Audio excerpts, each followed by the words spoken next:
জি। আমরা সরে গেলাম। ওকে।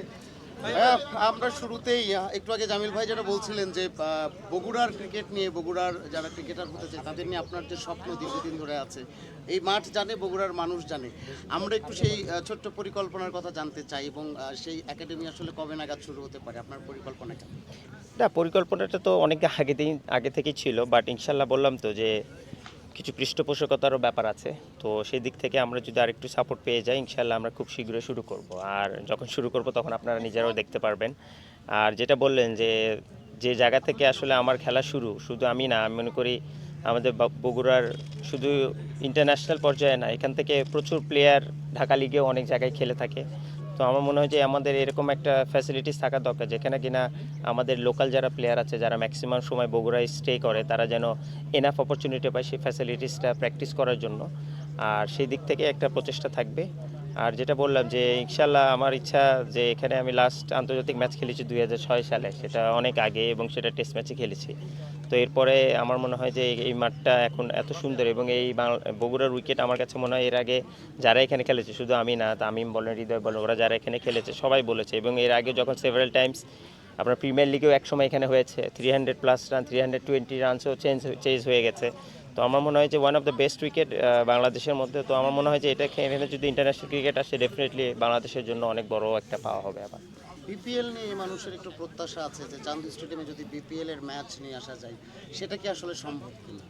না না, এটা তো অবশ্যই সম্ভব। এটা তো আসলে একটু প্ল্যানিংয়ের ব্যাপার, এবং এটা আমার মনে হয় যে শুধু মাঠ আর উইকেট থাকলে আপনার হবে না। এখানে পারিপার্শ্বিক অনেক জিনিস আছে, ফ্যাসিলিটিস লাগে, যেগুলো হোটেল লাগে অনেক, তারপরে দেন আপনার একটা এয়ারপোর্ট হলে তাদের জন্য সুবিধা হয়।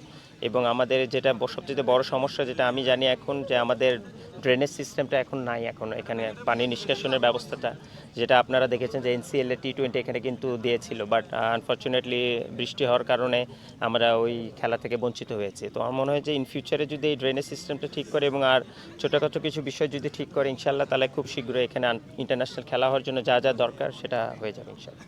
মিতু ভাই, আপনার অনুজরা আজকে আপনাকে ভালোবেসে সংবর্ধনা জানালো বগুড়ার মাঠে, আপনি বগুড়ার সন্তান, আসলে এই অনুভূতিটা কেমন লাগলো?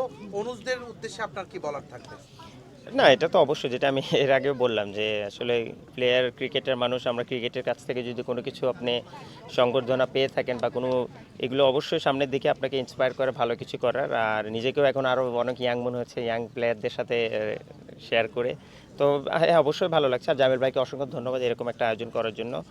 আর ইনশাল্লাহ চেষ্টা থাকবে। আর ওদের জন্য আমি যেটা বলেছি যে আমার বলার চেয়ে আমার কাছে মনে হয় যে সেই ফ্যাসিলিটিসগুলো যেটা আমরা হয়তো যখন শুরু করছি ওইরকম পাইনি, তো সেই জায়গা থেকে যেন ওরা বঞ্চিত না হয়, সেই দিক থেকে শুধু আমার না, আমার মনে হয় যে বিসিবি রিলেটেড এবং এখানে আরও যারা আছেন বড় বড় প্রাইভেট কোম্পানিগুলো যদি একটু এগিয়ে আসেন, আমার মনে হয় যে এই দিকটা থেকে আমরা ইনশাল্লাহ বাংলাদেশকে আরও অনেক বেশি সাপোর্ট দিতে পারি। ভাই একটা আপনার সেটা হচ্ছে যে আমরা বগুড়ার চল, আপনি বগুড়ার গর্ব, বগুড়ার কিংবদন্তি। আমাদের অনেক ইয়াং ক্রিকেটারের আপনি আদর্শ।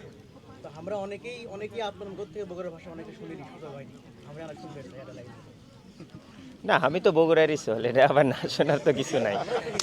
আর আলহামদুলিল্লাহ, আসলে সবসময় বাসায় ইভেন থাকলেও আমি সবসময় বগুড়ার ভাষায় কথা বলি। তো আপনাদের সামনে কথা বলতে বলতে একটু ভদ্র ভাষায় কথা বলতে হয়, বাট আমি বগুড়ার সোল, এটা তো। Thank you thank you, thank you so much. BPL নিয়ে বলি, আপনি সর্বশেষ এবারের বিপিএল রাজশাহী বিভাগে আসলেন, রাজশাহী অডিয়েন্সে বিপিএল নিয়ে প্ল্যানটা বলবেন। আমরা তো বরাবরই আপনার ফ্যান, হৃদয়ের টানে কি আমরা আপনার সাথেও থাকবো, রংপুরের সাথেও থাকবো কিনা, বা আপনার বিপিএল নিয়ে প্ল্যানটা বলেন, যেহেতু হৃদয় রংপুরে আছে।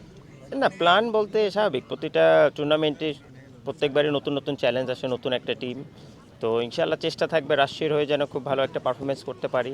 আর যেহেতু গতবার 2টা বার আমরা চ্যাম্পিয়ন হয়েছিলাম অন্য একটা বরিশাল টিমের হয়ে, বাট এবার ইনশাআল্লাহ চেষ্টা থাকবে যেন রাজশাহী টিম, যেহেতু অনেক আগে একবার বিপিএলে চ্যাম্পিয়ন হয়েছিল, মেকশিওর যেন এবার আমরা চ্যাম্পিয়নশিপের জন্য ফাইট দিতে পারি, আর সেখানে যেন আমার অবদানটা অনেক বেশি থাকে ইনশাআল্লাহ, সেটা চেষ্টা থাকবে। Thank you.